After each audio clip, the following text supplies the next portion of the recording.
It's your girl Ash, and I am back with another video. Before I get started, I just want to give a big shout out to Tropics for suggesting for me to check out 5 Great Vikings Death by Epic History TV. I love Epic History TV, definitely a dope channel. The link to their channel will be down below. I know that the Vikings took over some parts of, well, raided some parts of Europe. They actually have a show, I believe on HBO Max or Netflix or something like that, called The Vikings. Yeah, they have a show called The Vikings. Not sure if you guys know about that, but that is definitely a dope show. And if you guys haven't subscribed already, what are you waiting for? Hit that red button so you can be a part of the family. Don't forget to give your girl a thumbs up. Enough of me talking. Let's get straight into this reaction. Oh.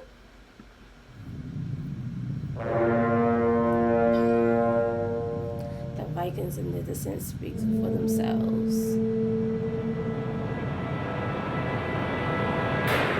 AD 793. Raiders appear without warning off England's east coast. They land at Lindisfarne, known as Holy Island, where they slaughter monks, steal treasure and holy relics, then vanish back across the Dark Sea. Damn, so they just It was here Western torturing Europe's people. first traumatic encounter with the Vikings. For 3 centuries, these pagan pirates from Scandinavia terrorized Europe, raiding, extorting, enslaving, and Savages. ultimately conquering. They roamed deep into Russia and the Mediterranean, even daring to attack what they called Miklagard, the great city Constantinople. Viking longships and a mastery of seamanship and navigation gave them the ability to strike at will, with the element of surprise. So would I have a question. Would pirates be considered Vikings as well?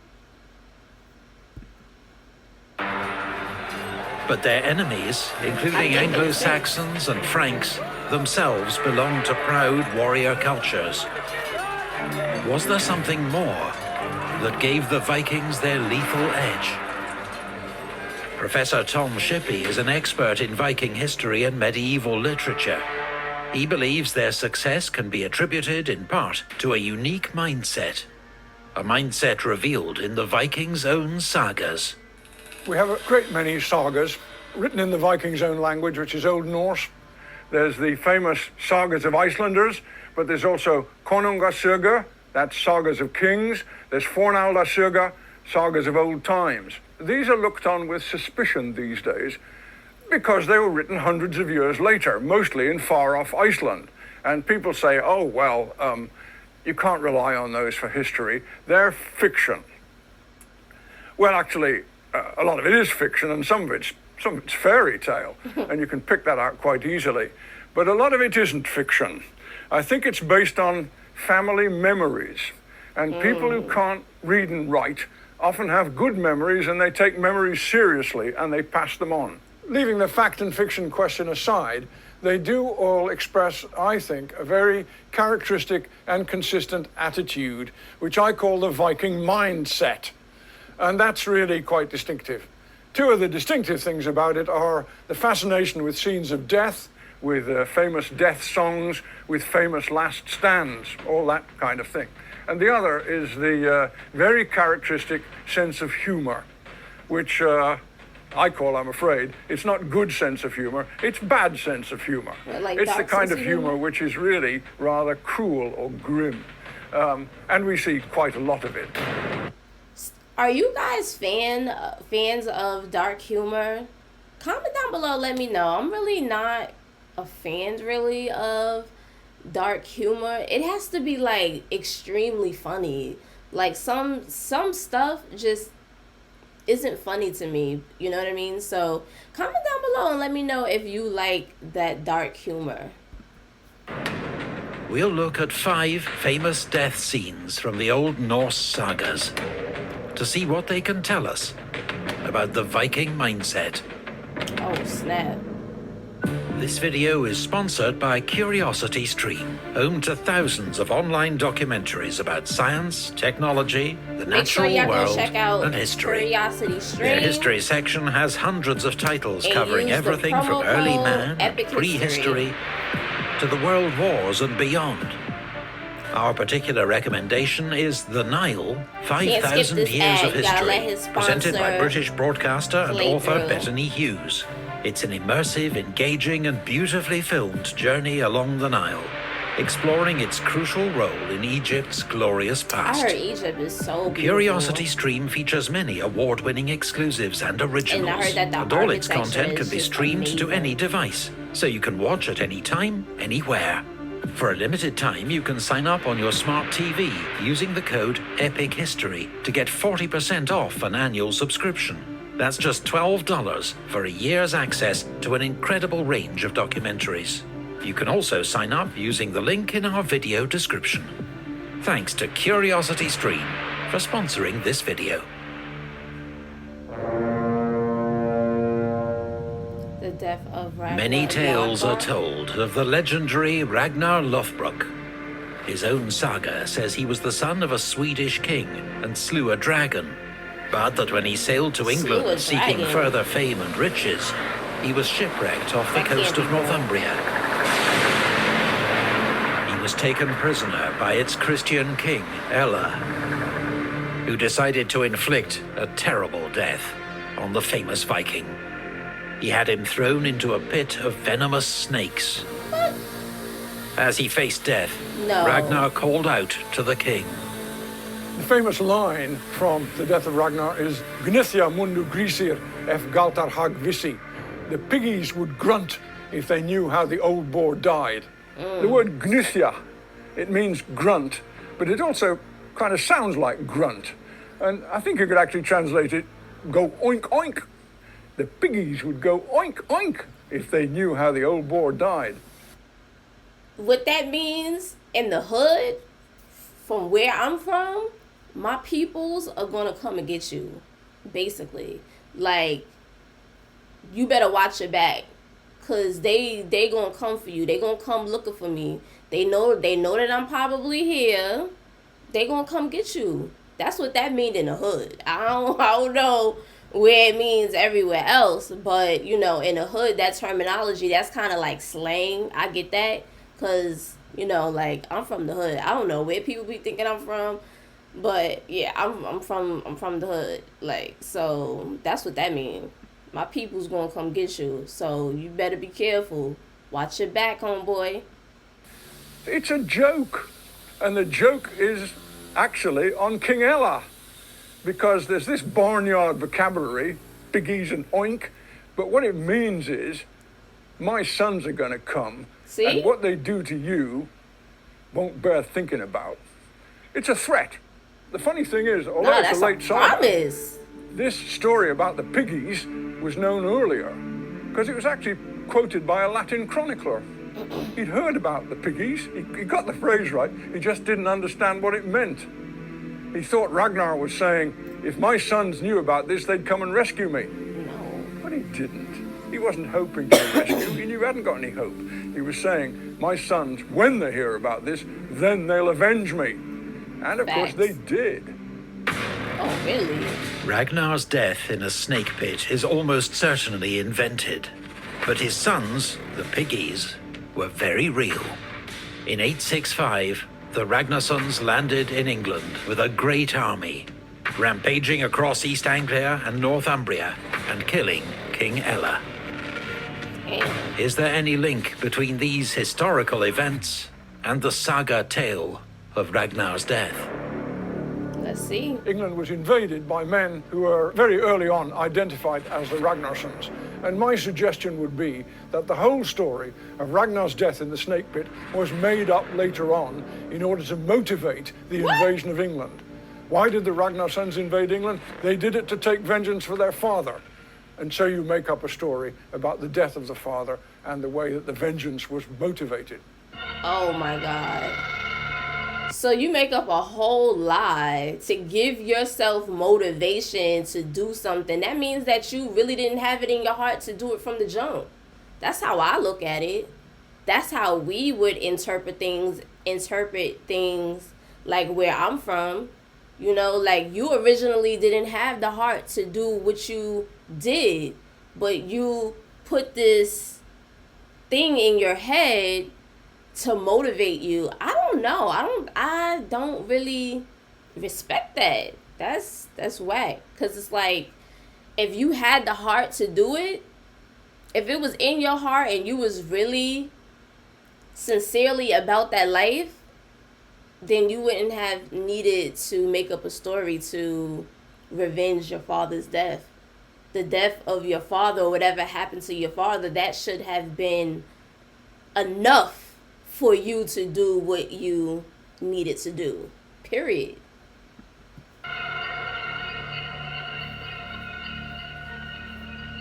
According to legend, Rolf Krake was a great Danish king of the 6th century, a Danish King Arthur. His great hall stood near Lera, where he entertained a famous band of champions. But many sought his throne. His own cousin, Hjörvarthr, made a surprise dawn attack on the king's hall. After a desperate last stand, Rolf lay dead, surrounded by his champions. Damn. Only one everybody? man survived. Vögr, the weakest man in Hrolf's court.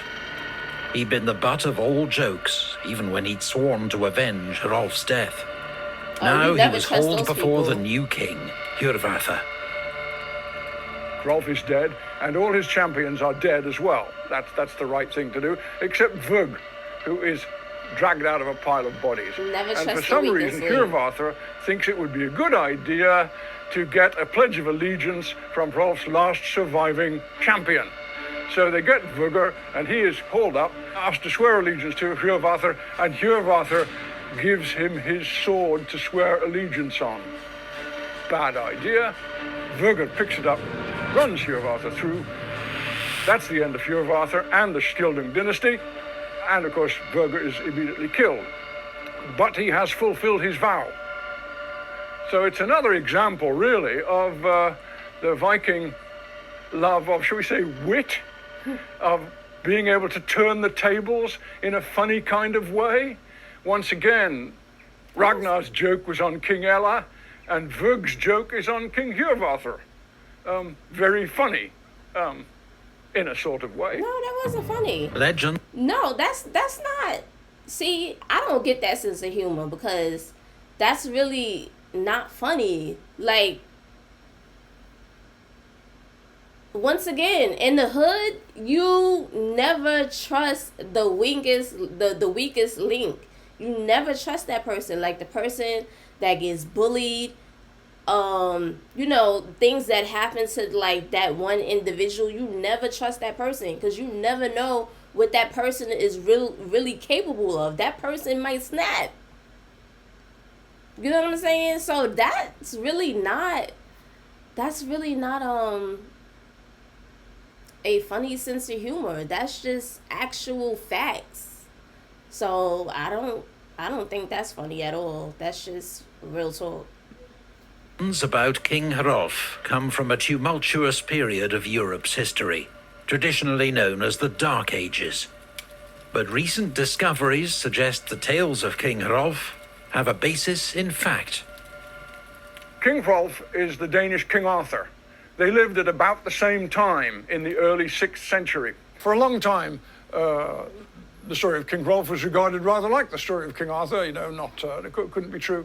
But then the archaeologists, alerted by a chance discovery, started looking at the traditional site of King Hrolf's court, which is now the small village of Lera in Denmark. And much to their surprise, they discovered the site of one enormous hall after another. I think they have now found 6 of them, all through the Viking and pre-Viking era. So that part of the story, at least, was true. Lera, once upon a time, Hleythraborg, really was a major power center in the early Viking period. The Jomsvikings were a legendary group of Viking mercenaries, picked men bound by a code of honor. According to Old Norse sagas, they had a fortified base on the Baltic They coast still have- at Jomsborg.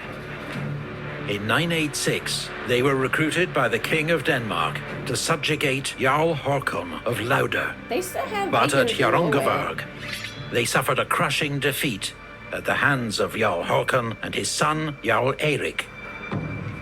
Vikings rarely offered or expected mercy.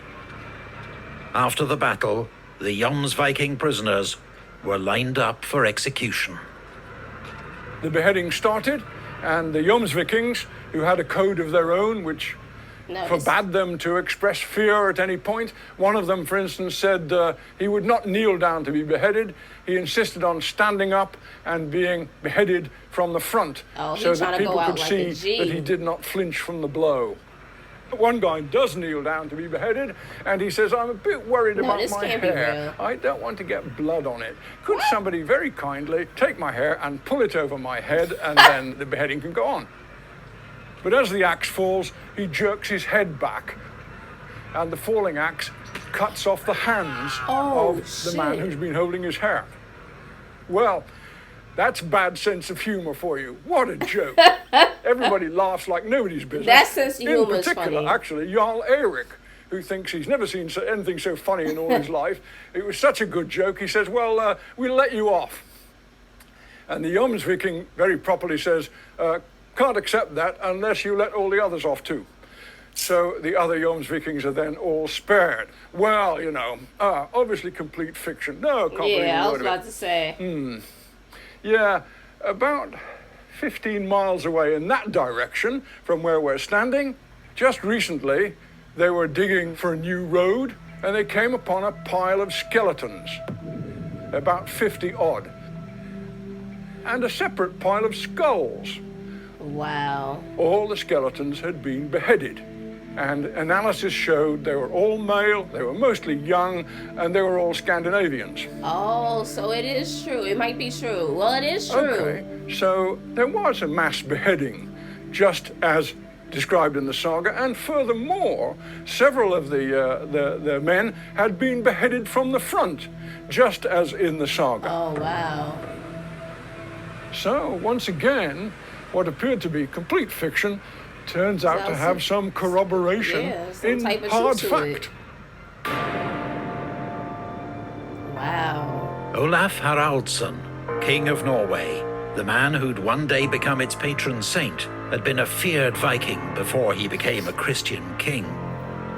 In 1029, the Danes, supported by local jarls, drove Olaf into exile. When he and his followers returned the next year to reclaim the throne, they were met by a huge army of hostile pagan farmers. Retreat was not an option for Olaf. On the morning of battle, the restless king rose early and asked his poet, Thormod, to sing to him, to pass the hours before the army gathered. And Thormod immediately starts to sing the Bjarkamal, which is actually a poem supposed to be sung by Böðvar Bjarki on the morning of the last stand of King Rolf, which we've discussed already. Dagar is opkomen, Dunja hana fjadrar, Maules vil mögum at vinna erfidi.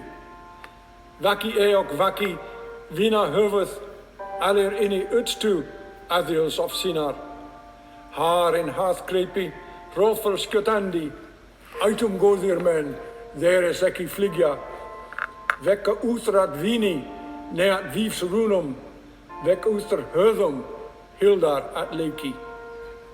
The day has come up, the roosters clap their wings, time for the wretched serfs to do the heavy labor. Wake now, wake, company of friends, all you best ones of Athil's people. Har the hard grip, Rolf the shooter, men of good birth, they who do not flee. I do not wake you to wine, nor the whispers of women. I wake you to the hard sport of Hildar. It seems a strange choice for a poem because it is in a way a suicide poem. It's saying we're all going to get killed. Yeah. Is this a good morale raiser? Yeah, they're Vikings. They think it's great. Everybody says, super song, just the thing. Let's get started on the battle. But the odds were stacked against King Olaf and his men. Thormod's song of brave men rising to face certain death proved a premonition. The battle is lost. King Olaf is killed fighting in the front rank and is brought down by a series of spear and axe blows. And as you would expect, all his chosen companions, all his bodyguard are killed around him. But wow. Thormod the poet, survives. Not his fault, he just happens to survive. And at the end of the battle, when it's all over, he laments that he has not been allowed to join his king. And at that moment, an arrow comes flying from nowhere and hits him. And the obvious implication is the dead king sent it. He sent it so as to give Thormod his wish that he could join Olaf. Oh, wow. And Thormod then composes a poem about his own wound and dies without quite finishing it. He dies on his feet, still reciting the poem, but he doesn't complete the last line, which fortunately is completed for him by a bystander. And the bystander is the teenage Harald Hardrada.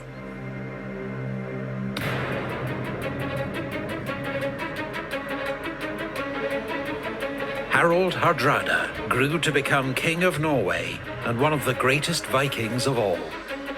His adventures led him east to the city of Kiev, where he served at the court of Grand Prince Yaroslav the Wise.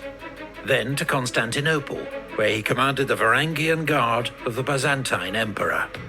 As King of Norway, Harald the Hard Ruler was brave, cruel, and acquisitive, and in 1066 set his sights on the English throne. But King Harold Godwinson marched north to meet him, moving so rapidly he caught the Vikings off guard at Stamford Bridge. The thing about the Battle of Stamford Bridge is that Harald Hardrada and his invasion force, they were caught napping.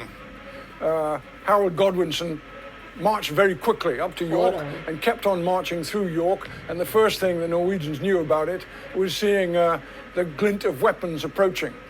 But it was a hot day, and the Norwegians had left their heavy equipment, especially their armor and their shields, down on their ships. So they were actually facing an armored force without their armor. Heedless of the risk, Hardrada advanced into battle at the head of his men. According to the Heimskringla sagas, written by the Icelander Snorri Sturluson, he composed poetry even now. Framgungum veri fylkegu, brunju löser und bla regjar, Hjalmar skina, efkat mina, nu ligger struð vart at skipum nedri. Forward we go in formation, without armor against blue steel edges. Helmets shine, I don't have mine. Now our gear lies down with the ships. I think it's quite good, actually, the poem. It is But quite good. Harold, who is a terrible poetic snob, thinks about it for a bit and says, no, that was too simple. And then he produces another poem in a much more complex and high-class meter and says that's much better. Hardrada threw himself into the thick of the fighting, unarmored, wielding his sword with both hands. Fearless and defiant to the end, he died with an English arrow in his throat, alongside most of his army. He is often called the last Viking. According to the saga, the Norwegians arrived in 400 ships and the survivors went home in 24.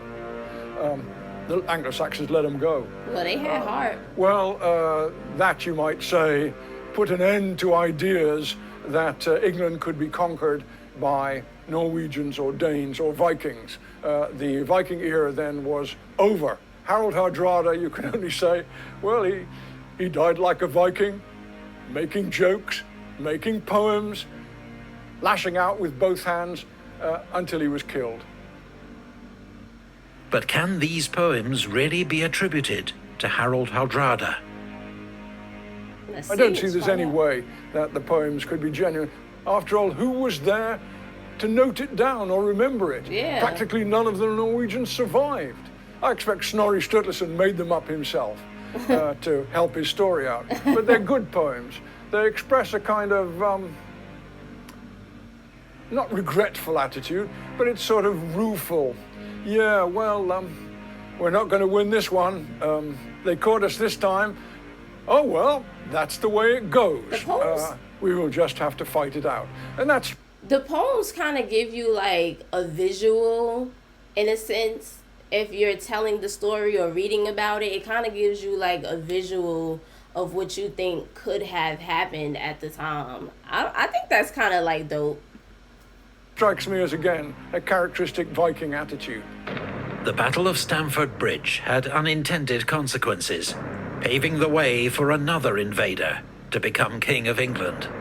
The Battle of Stamford Bridge was, of course, a catastrophe. It was a catastrophe for the Norwegians, but it was a catastrophe for the English as well, because they took very heavy casualties as well. And 3 weeks after the Battle of Stamford Bridge, they fought the Battle of Hastings against William the Conqueror. And you can't help thinking, if they'd been at full strength, they'd have won.